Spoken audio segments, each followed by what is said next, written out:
What's going on, everyone, and welcome back to another video. And today we have a brand new thumb button style release that was just dropped by UltraView Archery. This is the brand new UV button.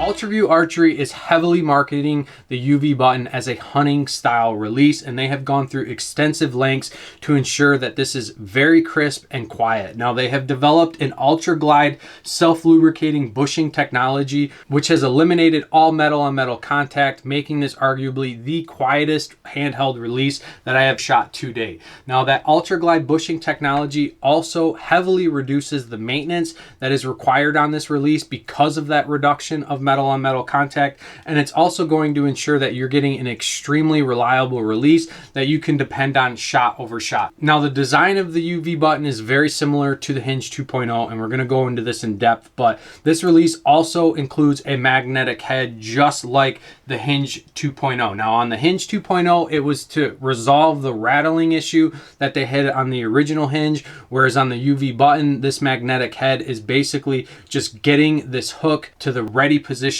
every time you go ahead and shoot this release. Now, I will tell you that if you have this release in the open position and you cock it, it will not lock into place. It's very rare that I've shot this release and the hook has not returned to the ready position, but that is one thing I definitely wanted to bring to your guys' attention. Now, they have also included a D-loop retainment hook, so that is a really nice feature and one that I personally look for in any handheld hunting style release. Now, another awesome feature of the UV button is this brand new knob that they brought to the market.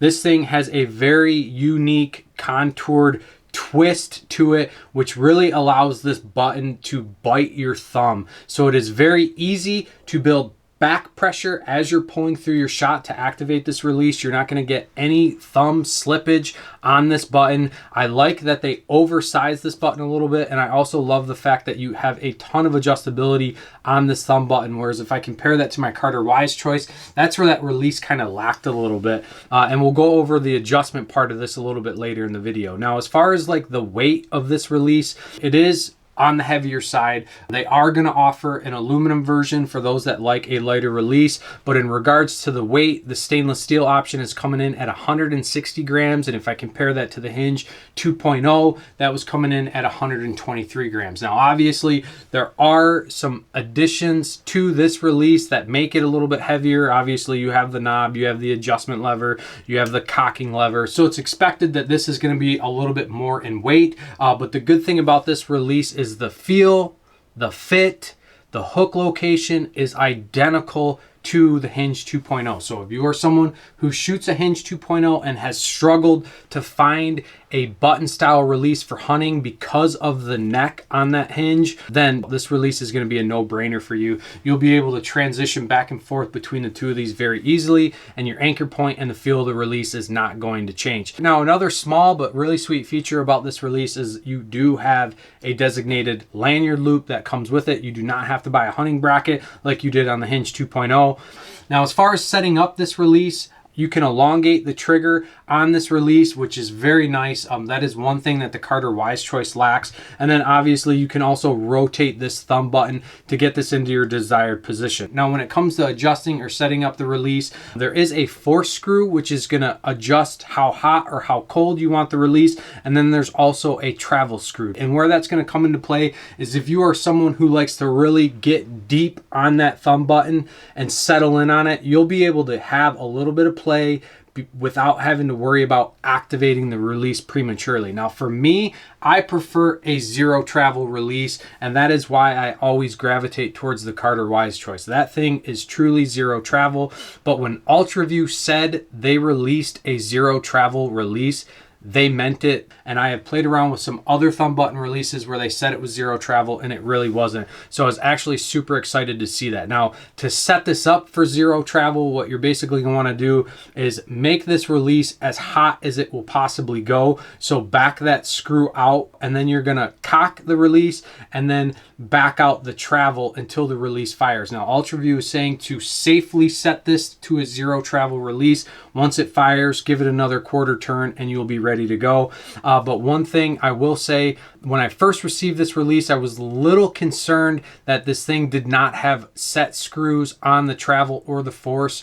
Releases that do not have set screws sometimes are susceptible to creep on those settings, but I have shot well over 100 arrows. I have used this multiple times on my shot trainer, and at no point has this creeped at all. So I was very surprised to see that you didn't have to worry about the force or the travel screw shifting on you, being that it doesn't have a set screw. So next we're going to talk about some of the subscriber questions that I have received, and this is something that we're going to start doing a little bit more on the channel when I start to review products, because ultimately I want to make sure that I'm answering your guys' questions. So the first one that I received was from Con Roberts. He wants to know when the 4-finger version will be available. Now unfortunately, man, I do not have a good answer for you. I had reached out to UltraView Archery and asked them when the 4-finger was going to be available, and I did not get a response. Now I will say that it's probably going to be a while, because they are struggling to meet customer demand on the 3-finger configuration. The lead time on an aluminum release right now is 2 to 4 weeks, and the lead time on a stainless steel is going to be anywhere from 6 to 8 weeks. So I feel like at the moment they're just trying to keep up with customer demand, and then eventually they will catch up and develop that 4-finger with that lanyard loop. Now the next question that we got was from Robbie. He asked, I would like to know how much it changes your draw length compared to a thumb button that do not have such a long neck, and also what is the benefit of having a release with a longer neck like the UV or the stand. Now I will say that I shoot a 27-inch draw length with my Carter Wise Choice. If I want to run the UV button, I am going to have to adjust my draw length by a 1/2 inch, if not more, to be able to get this in the proper position. Now, in regards to your question about accuracy versus a long neck or a short neck release, I don't have a lot of experience on this, but I can point you to someone who does. Aaron Snyder from Kafaru, he runs the Kafaru Cast podcast channel, and he just did a review on archery releases and had stated that longer neck releases tend to be a little less accurate because you are more susceptible to torquing that D loop, which will then in turn torque your string. Now, if you are someone who has consistent hand placement shot over shot and you are not rotating your hand accidentally, then it's probably not something that you have to worry about. But this is something that we will test out a little bit later once I get the VXR set up to shoot the UV button. So if you want to reach out to me on Instagram, I can keep you updated on my findings. Now, the next question that we got was from Kyle C. He asked, how does it compare to the Stan Onyx? And I will say, both of these releases, the UV button and the Stan Onyx, are outstanding. You really can't go wrong, but there was a couple things about the Stan that I didn't really care for. Now, I did get that release in a brass body option. That was by far the heaviest handheld release that I've ever shot, but for me, I like a heavier style release, but I do like the feel of the UV button a little bit more when compared to that brass body release. Now, their aluminum versions on that Onyx were also pretty heavy, and they were definitely more in line with the UV stainless steel option, but it's just probably something that you want to go and check out. Now, the few things that I did not like about the Onyx, where the UV button really has a little bit of an advantage, is A, it has a designated lanyard loop. The Onyx did not have that. The only way that you could achieve it was basically by rotating that 3rd or 4th finger all the way up, and then you would expose a hole in that release where you could run a lanyard loop. But if you were someone who liked to have that a little bit more offset, unfortunately you did not have a lanyard loop, which for me and a hunting style release is a necessity. Now, the other thing that I did not like about the Onyx is the fact that that 3rd finger had that whale tail, and Stan was marketing that basically as a spot to just place or rest your 4th finger. But for me, in the way that I like to shoot, I like to let my pinky finger or my 4th finger just dangle behind. And that really kind of messed with how I shoot in my shooting style. I almost felt like I had to put my finger there because it constantly got in the way of how I was setting up to execute my shot. So that was really the only two gripes that I had about the StanOnyx. But again, they are both outstanding releases, and I would recommend that you go to Sunrise Archery if you live in the local area. They will have UV buttons in stock. You can go ahead, pick both of them up, check them out, see which one suits you and your shooting style best.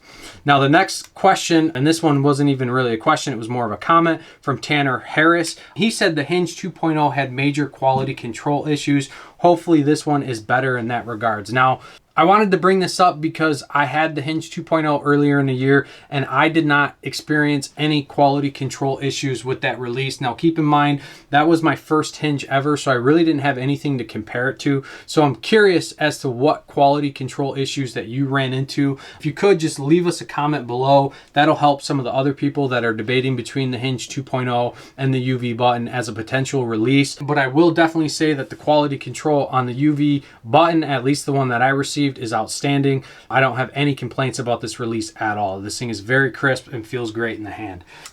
So the last question that we got was from ELN Calls. He was asking, is it worth upgrading from the stand prefix over to the UV button? Now, personally, I have never shot a stand prefix, but I do really like stand releases. I think they make very reliable releases, high-end, very crisp triggers. And one thing that is really nice about the stand prefix is the fact that they offer a short neck and a long neck release. Now, if you're someone who likes that shorter neck release, then you probably will run into issues when switching over to the UV button, but it may not change your draw length too drastically. What I would recommend is just go to your local bow shop, pick up the UV button, get a feel for how it fits in the hand, get a feel for just how crisp this trigger is. I can definitely guarantee you that you will not be dissatisfied with the UV button, but I think really you just got to kind of feel it out and see if it's going to be the right release for you going forward. Now overall, I think UltraView did a fantastic job on this release. I would highly recommend that you guys go and pick up a UV button, test this thing out, get a feel for how this thing fits in the hand, get a feel for just how crisp and quiet this release is, and you will not regret it. There are very few releases that make me want to change from my Carter Wise choice, and this is definitely one that I am constantly going back and forth with on which one I want to shoot. Now, the only reason that I have not switched over to the UV button is because I do have to make those changes to my bow to accommodate this. We are too close to the hunting season here in Michigan for me to go and make those changes to my setup and have to go through that whole resighting process after I've already got my bow basically dialed. But this will definitely be a release that I continue to shoot going forward, and then eventually I will make the determination on whether or not I will shoot the UV button permanently as my hunting and target release. But that's it for this video. If you guys got any other questions, drop me a comment below. I do want to say thank you to UltraView for sending this to me. I greatly appreciate the opportunity to do a review and test this release out. So if you guys have not subscribed to the channel, please do so before you bounce off here. And if you guys have not checked out MichiganAmbushoutdoors.com, please go over there. We do have some merch available. Your guys' purchases of that merch greatly supports this channel, keeps us doing what we're doing. And until next time, stay safe, stay healthy. We'll see you on the next one.